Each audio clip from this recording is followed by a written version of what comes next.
नमस्ते। आज के इस नए एक्सप्लेनर में हम एक बेहद दिलचस्प विषय पर बात करने वाले हैं। सोर्स मटेरियल के आधार पर आज का फोकस है अनुलोम विलोम में महारत हासिल करना। मतलब सांस लेने जैसी बिल्कुल आम से लगने वाली क्रिया को थोड़ा सा व्यवस्थित करके कैसे बेहतरीन स्वास्थ्य हासिल किया जा सकता है, ये देखना सच में कमाल का अनुभव है। तो चलिए बिना किसी देरी के शुरू करते हैं। तो सबसे बड़ा सवाल जो दिमाग में आता है, आखिर ये अनुलोम विलोम चीज क्या है? खैर, योग या प्राणायाम की बात करते ही इसका जिक्र तो पक्का आता ही है। लेकिन किसी भी अभ्यास की गहराई में जाने से पहले उसकी बेसिक परिभाषा और असल मकसद को समझना सबसे ज्यादा जरूरी है ना? आइए जल्दी से आज के एजेंडे पर नजर डाल लेते हैं। हम इस चर्चा में क्या क्या कवर करने वाले हैं। पहला, अनुलोम विलोम प्राणायाम की खोज। दूसरा, इसकी चरण दर चरण श्वास तकनीक।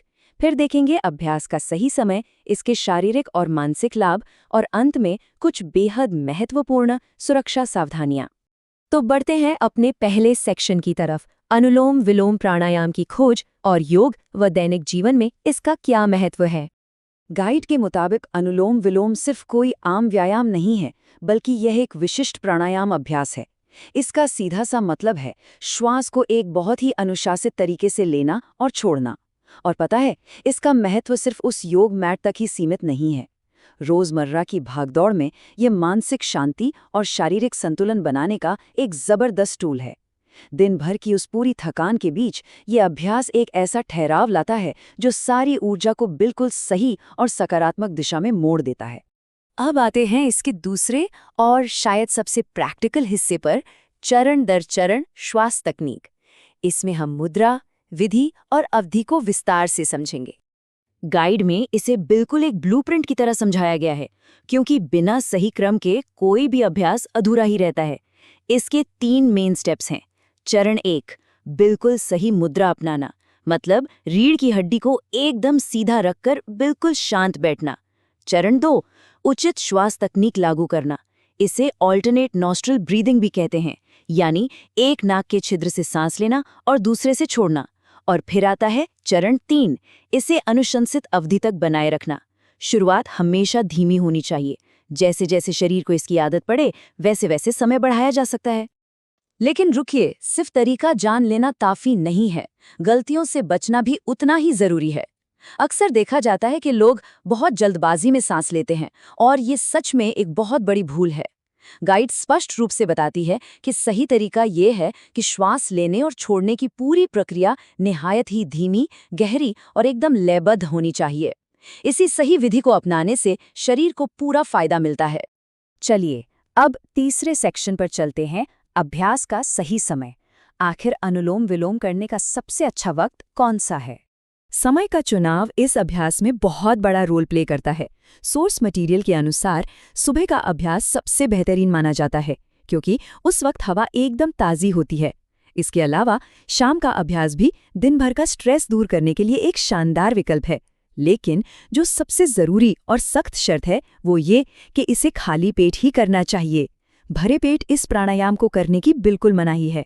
ऐसा इसलिए ताकि हमारी सांसें बिना किसी रुकावट के पूरी तरह से स्वाभाविक और गहरी चल सकें।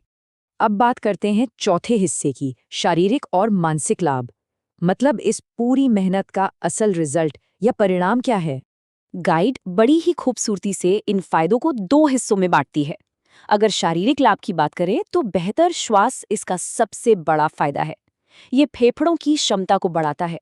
और दूसरी तरफ मानसिक और भावनात्मक लाभ भी किसी जादू से कम नहीं है। ये तनाव को कम करने और फोकस यानी ध्यान को बेहतर बनाने में गजब का काम करता है। जब सांसें कंट्रोल में होती हैं तो मन की सारी उथल-पुथल अपने आप शांत हो जाती है। ये शरीर और दिमाग का एकदम परफेक्ट बैलेंस है। अब आते हैं 5वें और एक बेहद क्रिटिकल सेक्शन पर, महत्वपूर्ण सुरक्षा सावधानियां। किसे इस अभ्यास से बचना चाहिए या अपने तरीके में बदलाव करना चाहिए? ये ध्यान रखना बहुत जरूरी है कि कुछ खास चिकित्सा स्थितियों वाले व्यक्तियों को इस अभ्यास से बचना चाहिए या इसमें थोड़ा बदलाव करना चाहिए। गाइड सख्ती से ये सलाह देती है कि जिन्हें कोई गंभीर बीमारी है, उन्हें बहुत सतर्क रहना चाहिए। ऐसे मामलों में बिना किसी विशेषज्ञ या डॉक्टर की सलाह के इसे शुरू करना सही कदम नहीं होगा। इस पूरे सोर्स मटेरियल का निचोड़ बस एक ही शानदार विचार में छिपा है, और वो है अनुलोम विलोम को अपनी दिनचर्या में शामिल करें। सिर्फ जानकारी होना काफी नहीं है ना? असली मैजिक तो इसे रोजमर्रा की जिंदगी में उतारने से होता है। जब ये श्वास प्रक्रिया डेली रूटीन का हिस्सा बन जाती है, तभी असल में शरीर और दिमाग में वो गजब की ऊर्जा महसूस होती है। खैर, अगर ये ज्ञानवर्धक विश्लेषण पसंद आया हो तो चैनल को सब्सक्राइब, लाइक और कमेंट जरूर करें। आज की इस चर्चा से एक बात तो एकदम साफ हो गई है कि एक स्टेप बाय स्टेप अप्रोच कैसे एक पुराने अभ्यास को इतना सरल बना सकती है।